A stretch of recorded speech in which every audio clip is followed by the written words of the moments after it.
खुलुमबाय लोगोफोर आंनि YouTube चेनेलाव नोंथांखौ बरायबाय। नोंथांमोन आं भिडिअखौ लाबोनो हाथाराखै, गोबां बेस्थनि थाखाय लाबोनो हायाखै आसलते। थेवब्लाबो आं दिनै मोनसे भिडिअ लानानै फैबाय। दिनै सा 800निबो बांसिन क'क्राझार, चिरां, बाक्सा डिस्ट्रिक्टनि फलान बादारि बिथांमोना माखासे आइजेंजों लोगोसे माखासे मुवाजों लोगोसे जेरै मैगं, थेला, साइकेल आरो माखासे हाथियारजों हाग्रायाव जिब जुनार गावथारनाय माखासे हाथियार आरो माखासे इन्स्ट्रुमेन्ट आइजेंफोरजों लोगोसे दिनै जमा फैदों बेंटल फरेस्ट अफिसाव। बे मोनसे जोबोर मोजां खौरां। सा 800निबो बांसिन आरोबाव बेबायदिनो गोबां सुबुङा बेबायदि थि लामाजों फैबावनो थाखाय रेडि जादों होननानै बिआर फेरेंगा बिथाङा खौरांगिरिफोरनि सिगाङावबो बुंबोदों।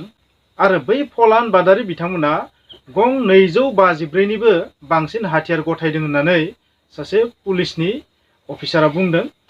आरो लोगोसे जों नुनो मोनदों निउसाव, नङा होमबा? आरोबाव मोनसे मोजां बाथ्राया बेनो, बिथांमोननो 50,000 मोनसे एककालीन, डेट मिन्स जास्ट मोनसे साहाय्य मदद हिसाबै रिहेबिलिटेसननि थाखाय 50,000 राङै मदद होगोन होननानै मोनसे फोसावदों। आरो लोगोसे फिउचाराव माबायदि संस्थापन होगोन, थांना थानायनि राहा होगोन, बेखौ सरकारा थियै बुंथ'वाखै, बेखौ सानगासिनो दं होनना बुंदों। आल्टिमेटलि गोबां बिथिङा आवगायखाबाय होनना बिथांमोना बुंदों। बेबो जोबोर मोजां बिथिं। बिआर फेरेंगा बिथाङा दिनै बेबायदि बाथ्राखौ बुंदों। बिथांमोननि गिबियाव 50,000 होग्रोगोन होनना बुंदों। बे जोबोर मोजां बाथ्रा, आंनि नोजोराव जोबोर मोजां बाथ्रा। बर' समाजनि थाखाय, बर'लेण्डनि थाखाय, बिटिआरनि थाखाय, आसामनि थाखाय, भारतनि थाखायबो जोबोर मोजां बिथिं आरो बुहुमनि मिथिंगानि थाखायबो बे मोनसे जोबोर मोजां बिथिं होननानै आं बुंगोन। आरो मोनसे गोमोथाव बाथ्राया बेनो, जोंनि हारिनि गेजेरावदि बेबायदि माखासे फलान बादारि दं, बेबो एसेबां गोबां, बे जोबोर आसरित। ओरै नङा जे बेवहाय बर'फोरल' दं, बे नङा, गुबुन राव रायग्रा सुबुंबो दं बेवहाय, बा बर' नङि सुबुंबो दं, नाथाय नुदों बर'आनो बांसिन। बेबायदि लैहोर लैहोर फैनानै बेबायदि थि लामायाव फैनाया बर' हारियादि गेरेमसा जानो थांगासिनो दं, बेनि मोनसे नेरसोन होननानै आं बुंगोन। थांनाय माखासे समफोराव जोंनि दैदेनगिरिफोरा, माखासे आफादफोरा बर' जातिखौ, बर' हारिखौ, बर' माहारिखौ गेरेमसा दानो हायैनि जाहोनानो जाबाय बेबायदि माखासे बिथिं। आरो बेबायदि जानायनि जाहोना मात्र जोंनि सुबुंफोरनियावल' गैया, बै फलान बादारिफोरनियावल' गैया, बे जोंनि भारत सरकार, आसाम सरकारनि सायावबो दं। बै बिथांमोना माखासे खामानि मोनैनि थाखाय, बेकारनि थाखाय बेबायदि मावनांगौ जादों होननानै आं बुंगोन। आरो माखासेया माखासे बुजिस्लाबैयाव, सोलोंथाइ गैयैयाव, गियान गैयैयावबो बेबायदि जादों होननानै आं बुंगोन। मानो होनबा जोंनि सुबुंफ्रा इजि मानि ओरैनो खहसआव मोननायखौ बांसिन लुबैयो आरो सोलोंथाइ बिथिङाव जों उइक नालाय जों बेबायदि गोरोन्थि लामाजों थाङो। गोबां समाव जों बेबायदि थांदों। बे जोबोर आसरितबो आरो जोबोर मोजांबो खौरां, जोबोर बाख्नायथावबो खौरां।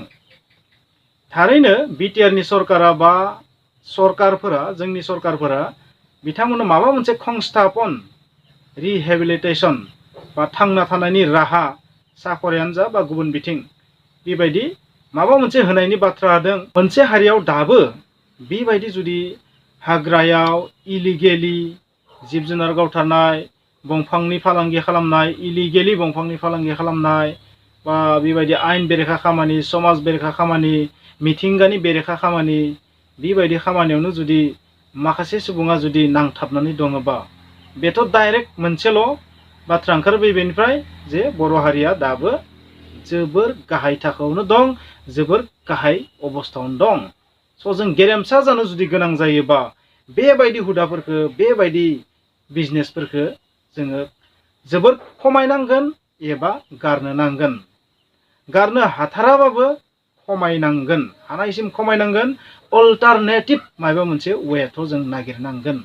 बिआर फेरेंगा बिथाङा दिनै थारैनो फोसावदों माबा मोनसे बिथांमोननो थांना थानायनि राहा बेबस्था होगोन, खालामनानै होगोन, लोगोसे अनसुंथाइबो होगोन। सरकारा मा होगोन बेखौ जों दिनैनि तारिखआव बुंनो हाथ'वा।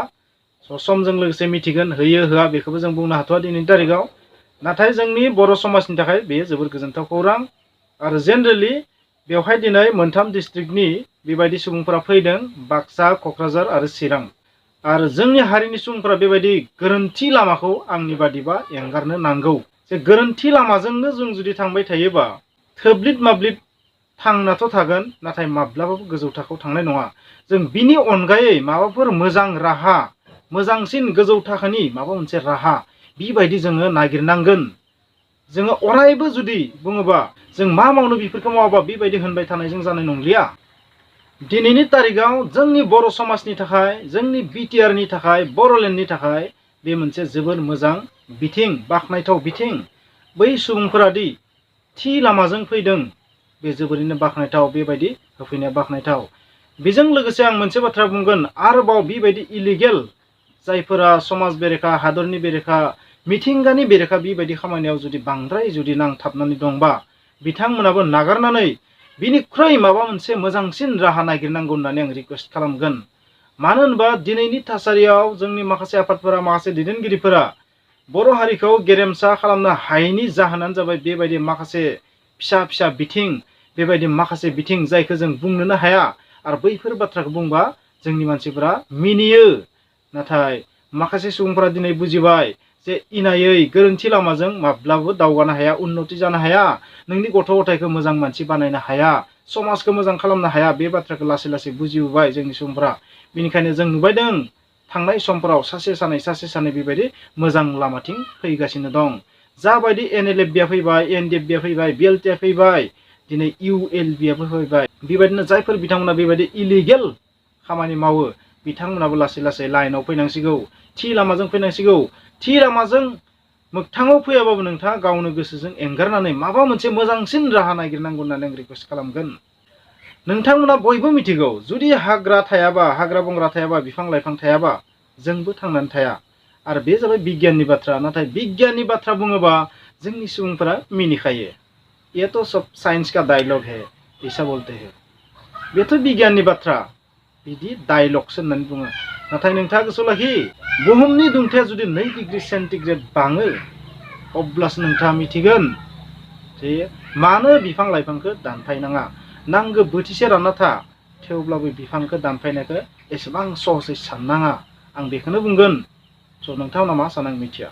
दिनै बुहुमनि माखासे पण्डितफोरा, बिगियानगिरिफोरा मोनसे टारगेट लाबाय दं, माबोरै फैनाय 50 बोसोराव, 100 बोसोराव बुहुमनि दुंथायखौ 2 डिग्री सेन्टिग्रेड बांनायनिफ्राय होबथानो हागोन बेखौ सानबाय दं। नाथाय जोंनि बर' सुबुंफोरा जंगलाव थानानैबो, बेबायदि बिफां लाइफां थानाय ओनसोलाव थानानैबो जोङो मिथिंगानि खामानि दि मावनांगौ बेखौ अनुभबानो खालामाखै। जाय जायगाया बिफां लाइफांजों बुंफबनाय बै जायगानि सुबुंफोरा बुहुमनि थाखाय बांसिन मावनांगौ थायो। सासे बालाहामायाव थानाय सुबुङा बिफां लाइफांनि बाथ्राखौ बोरै साननो, जेराव बिफाङानो गैया।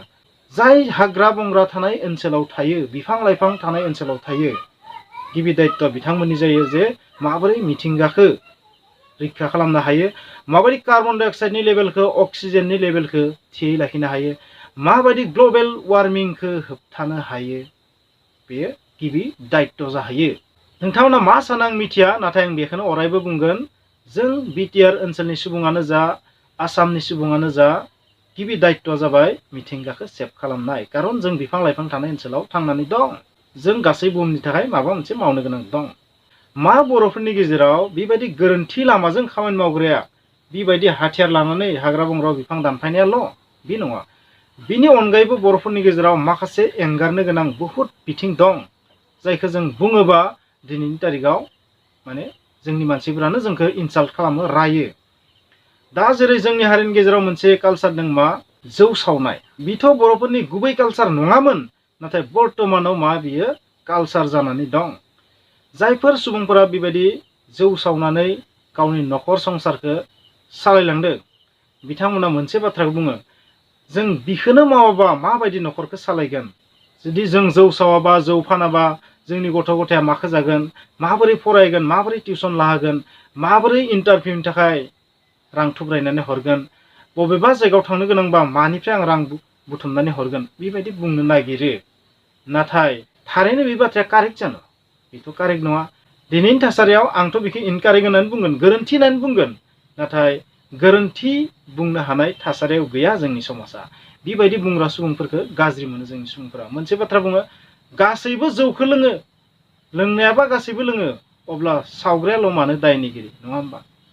अब्ला लोंग्रा गैयामोनबा जोंबो सावामोन। स' बेबायदि मोनसे रिलेटिभिटि जाना दं। आपेक्षिकताबाद टाइपनि जानानै दं जोंनि थासारिया। स' लोंग्रा दं नालाय सावग्रा दं, सावग्रा दं नालाय लोंग्रा दं। माने मा होनगोन मोनसे पेराडक्सियेल सिटुएसन आरो मोनसे मा रिलेटिभिटि टाइपनि सिटुएसन जानानै दं बर' हारिया।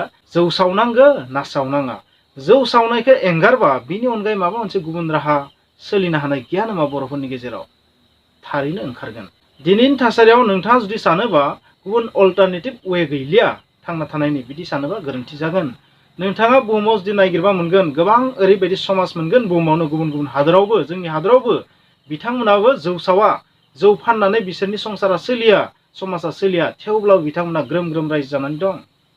स' बे एग्जाम्पलखौ लायोबा नोंथाङा हमनो हायो एखे हादराव थानानैनो मोनसे हारिया जुदि बेबायदि दावगानो हायोबा मोनसे हारिया मानो हाया? वाइ नट? मानो हाया? सियर हागोन। स' बेखिनिखौनो आं बुंबाय। माबाफोर गोरोन्थि जायोबा नोंथांमोना निमाहा होबानो जाबाय। स' जुदि नोंथांमोना बे भिडिअखौ नायनानै मोजां मोनदोंबा प्लिज बे भिडिअखौ लाइक खालाम, शेयार खालाम आरो कमेन्ट्स खालाम। आरो जुदि चेनेलाव गोदानबा प्लिज साबस्क्राइब खालाम। खुलुमबाय।